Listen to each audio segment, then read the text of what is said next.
Hi friends, ഇന്ന് നമുക്ക് chef പിള്ളയുടെ പ്രോൺസ് റോസ്റ്റ് ഒന്ന് ട്രൈ ചെയ്ത് നോക്കിയാലോ. അതിനുവേണ്ടി ചട്ടി ചൂടായി കഴിയുമ്പോൾ അതിലേക്ക് എണ്ണ ഒഴിച്ച് കടുകും ഉലുവയും പൊട്ടിക്കുക. അതിനുശേഷം വെളുത്തുള്ളി, ഇഞ്ചി, ചെറുള്ളി, പച്ചമുളക് ഇവയെല്ലാം ഇട്ട് നന്നായി വഴറ്റി കൊടുക്കുക. ആവശ്യത്തിന് ഉപ്പിട്ട് കൊടുക്കുക.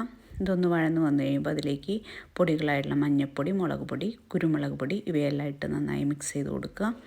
അതൊന്ന് വഴന്ന് വന്നു കഴിയുമ്പോൾ അതിലേക്ക് ഒരു തക്കാളി അരിഞ്ഞതിട്ട് കൊടുക്കുക. അത് വഴന്ന് വന്നു കഴിയുമ്പോൾ അതൊരു സൈഡിലേക്ക് നീക്കിയിട്ട് ക്ലീൻ ചെയ്ത് വെച്ചിരിക്കുന്ന ചെമ്മീൻ അതിലേക്ക് ഇട്ട് കൊടുക്കുക. ചെമ്മീൻ ഒന്ന് ചെറുതായി വെന്ത് വന്നു കഴിയുമ്പോൾ എല്ലാം കൂടി മിക്സ് ചെയ്ത് അതിലേക്ക് ആവശ്യത്തിന് വേപ്പിൻ്റെ ഇല ഇട്ട് കൊടുക്കുക. എന്നിട്ട് തേങ്ങാപ്പാൽ മാറ്റി വെച്ചിരിക്കുന്ന തേങ്ങാപ്പാൽ അതിലേക്ക് ഒഴിച്ചു കൊടുക്കുക. അതൊന്ന് ചൂടായി വഴന്ന് വന്നു കഴിയുമ്പോൾ അതിലേക്ക് അല്പം കുരുമുളക് പൊടിയും അല്പം കോക്കനട്ട് ഓയിലും ഒഴിച്ച് മിക്സ് ചെയ്യുക. അതൊന്ന് കുറച്ച് നേരം വഴറ്റി നന്നായി കുറുകി വന്നു കഴിയുമ്പോൾ നമുക്കത് ഉപയോഗിക്കാവുന്നതാണ്. Thank you friends.